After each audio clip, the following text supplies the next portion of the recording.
کبھی عادل حکمران ایسے بھی ہوا کرتے تھے۔ ایک رات سلطان محمود غزنوی سو رہا تھا کہ یکایک اس کی آنکھ کھل گئی۔ پھر لاکھ چاہا کہ دوبارہ نیند آ جائے، مگر نیند کوسوں دور نکل چکی تھی۔ بستر پر تڑپتا اور کروٹیں بدلتا رہا۔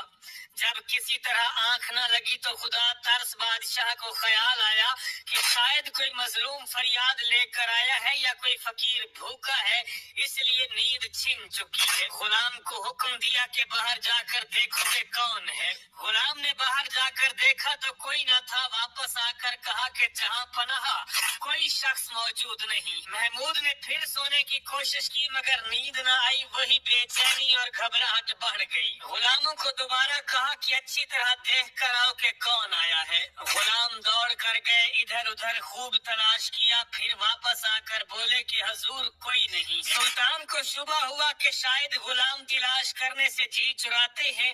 غصے میں خود اٹھ کھڑا ہوا اور تلوار ہاتھ میں لے کر باہر آ گیا۔ بہت تلاش کی مگر کوئی نظر نہ آیا۔ قریب ہی ایک مسجد تھی، اس کے دروازے پر آ کر اندر جھانکا تو آہستہ آہستہ رونے کی آواز آئی۔ قریب پہنچ کر دیکھا تو ایک شخص فرش پر پڑا ہوا تھا، اس کا منہ زمین سے لگا ہوا تھا، آنکھوں سے آنسو جاری تھے، آہیں بھر رہا تھا اور چپ کے کہہ رہا تھا، سلطان کا دروازہ بند ہے تو کیا سبحان کا دروازہ تو کھلا ہے۔ اگر محمود ولی سو رہا ہے تو حرج نہیں، معبود ازلی تو جاگ رہا ہے۔ یہ سن کر سلطان اس کے قریب پہنچا اور بولا کہ محمود کی شکایت کیوں کرتا ہے؟ وہ تو ساری رات تیری تلاش میں بے چین ہے، بتا تکلیف کیا ہے، کس نے ستایا ہے؟ وہ شخص اٹھ کھڑا ہوا اور پھوٹ پھوٹ کر رونے لگا، حضور ایک درباری کے ہاتھوں ستایا ہوا ہوں مگر اس کا نام نہیں جانتا۔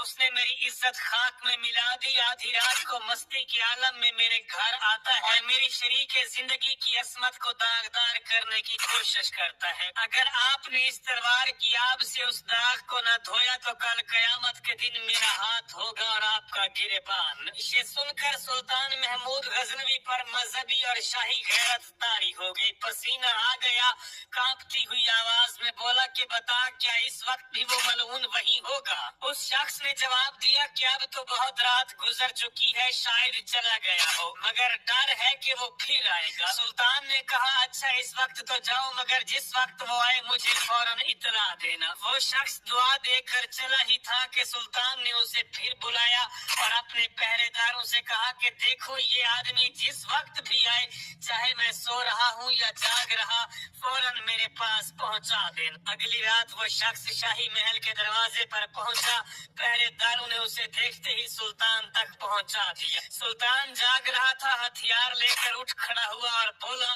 چلو رات کو شکار کرنے والی لومڑی تک مجھے لے چلو۔ وہ شخص آگے آگے، سلطان پیچھے پیچھے۔ گھر پہنچ کر اس نے وہ جگہ بتائی جہاں وہ ظالم شخص خزانے کا سانپ بن کر سو رہا تھا۔ سلطان نے تلوار کا ایسا بھرپور وار کیا کہ پورا فرش انصاف کے خون سے سرخ ہو گیا۔ پھر مصلی منگوایا، 2 رکعت شکرانہ کی نماز پڑھی اور اس شخص سے کہا کہ گھر میں کچھ کھانے کو ہو تو لے آؤ۔ اس نے عرض کیا ایک چیونٹی سلطان کی کیا خاطر تواضع کرے گی، جو کچھ ہے وہ میں آپ کی خدمت میں حاضر کرتا ہوں۔ وہ سوکھی روٹی کے چند ٹکڑے لے آیا، سلطان نے رغبت سے کھائے اور فرمایا کہ معاف کرنا میں نے تمہیں کھانے کی تکلیف دی، لیکن سنو جس روز تم ملے تھے میں نے قسم کھائی تھی کہ جب تک اس خبیث کے سر کو اس کے شانے سے جدا کر کے تمہارے گھر کو پاک نہ کر دوں گا، رزق کو اپنے اوپر حرام رکھوں گا۔ پھر فرمایا کہ تم حیران تھے کہ میں نے 2 رکعت شکرانہ کیوں پڑھی،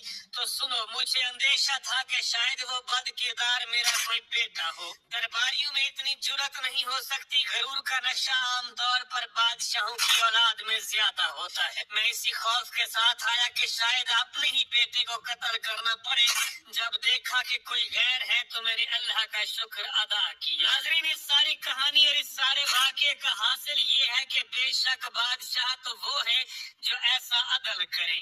اللہ کرے ہمارے حکمران بھی اس واقعے سے سبق حاصل کرے اور اسی طرح انصاف کا بول بالا کرے۔ میرا پیغام ہے محبت، جہاں تک